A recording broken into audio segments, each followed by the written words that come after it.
బిస్మిల్లాహిర్రహమానిర్రహీం. మిత్రులారా, రంజాన్ ప్రత్యేక కార్యక్రమాల్లో మనం ఉన్నాము. ఈ రోజున మనము ఇస్లాం ఒక కారుణ్య వ్యవస్థ, ఈ విధంగా ఈ సబ్జెక్ట్ గురించి నేను చెప్పడానికి ప్రయత్నం చేస్తాను. సహజంగా కారుణ్యము అనగానే ఒక పాజిటివ్ అయినటువంటి అర్థం మనకు స్ఫురణకు వస్తూ ఉంటుంది. ఏది సుఖశాంతులతో ఉండడము, ప్రశాంతంగా ఉండడము, శాంతి, చల్లదనము, కారుణ్యం అనగానే ఏమండి. అల్లా దివ్యఖురాన్లో ఈ విధంగా చెప్తున్నాడు, కతబ రబ్బకుం అలా నఫ్సిహిర్ రెహమ అంటాడు. అంటే మీ ప్రభువు మీపై దయాదాక్షిణ్యాలు కురిపించడము, మీపై కారుణ్యాన్ని కురిపించడము తన విధిగా చేసుకున్నాడు అని చెప్పడం జరిగింది.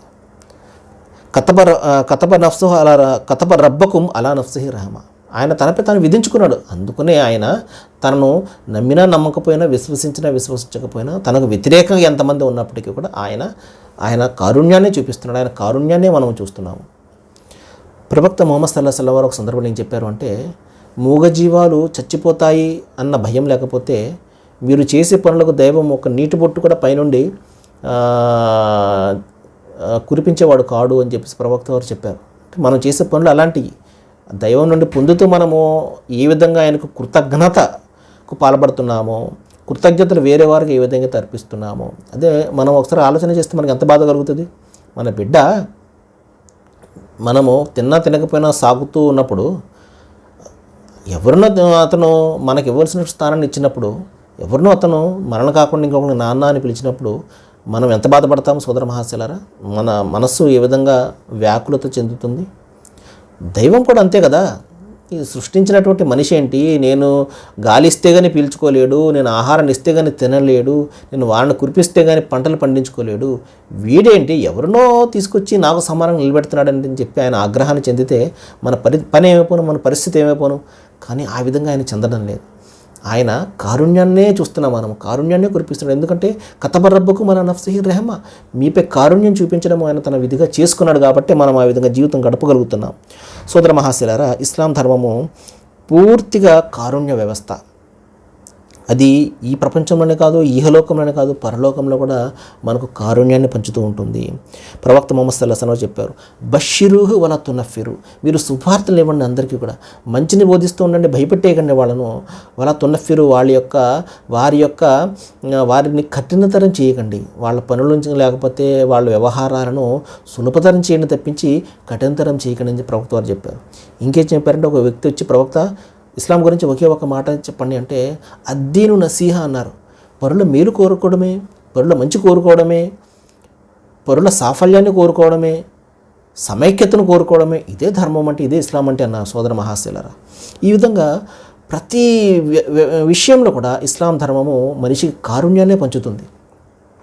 పేరులోనే కారుణ్యం ఉంది, సలాం అంటేనే కారుణ్యం సోదర మహాశయులారా. ఇస్లాం అనేది సలాం అనే పదంలో ఉంది కదండి, సలాం అనే పదం ఇస్లాంలో ఉంది కదా. సలాం అంటేనే శాంతి, కారుణ్యము, నెమ్మది, ఈ అర్థాలన్నీ కూడా వస్తాయి. సోదర మహాశయులారా,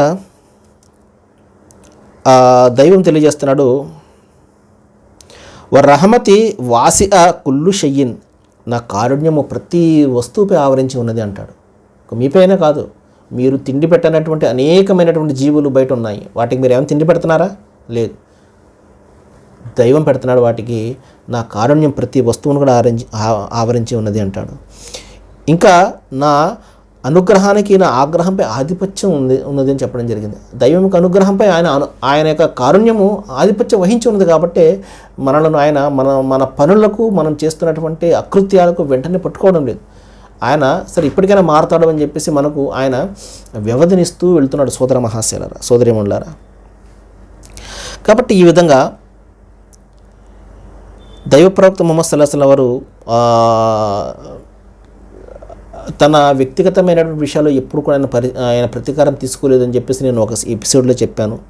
అలాగే ఆయన ఎప్పుడు కూడా చిరునవ్వు నవ్వుతూ ఉండేవారు, అందరికీ కూడా సలాం చేస్తూ ఉండేవారు, కారుణ్యాన్ని పంచుతూ ఉండేవారు. ప్రవక్త వారు చెప్పారు, మీరు ఒకరినొకరు ప్రేమించుకునే ఒక మంచి ఉపాయాన్ని నేను చెప్పడం జరిగింది. అదేంటంటే సలాంను వ్యాపిస్తూ ఉండండి, సలాం చేసుకుంటూ ఉండండి. సలాం చేయడం వల్ల ఏమవుతుందంటే నిన్ను దైవం కరుణించుగాక, నీపై కారుణ్యం కురిపించుగాక అని చెప్పేసి మీరు ఎప్పుడైతే సాటి సోదరుని కోసం ప్రార్థన చేస్తారో అతని పట్ల ఏదైనా వ్యతిరేక భావము శత్రుభావం కలిగి ఉంటే అది తొలగిపోతుంది.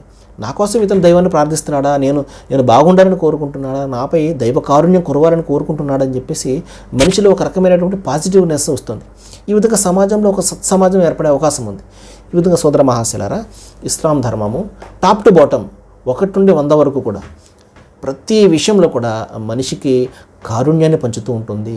అది వ్యక్తిగతంగా కావచ్చు, సామాజిక పరంగా కావచ్చు, అతని కౌటుంబిక పరంగా కావచ్చు, ప్రతి రంగంలో కూడా అతనికి ఒక చక్కటి మార్గనిర్దేశనం చేస్తూ ఒక సరైనటువంటి మార్గం నడుపుతూ వేలి పట్టుకుని అతన్ని తన గమ్యం వైపునకు తీసుకుని పోతూ ఉంటుంది. రండి ఇస్లాంని తెలుసుకుందాము. సర్వేజన సుఖనో భవంతు. Thank you.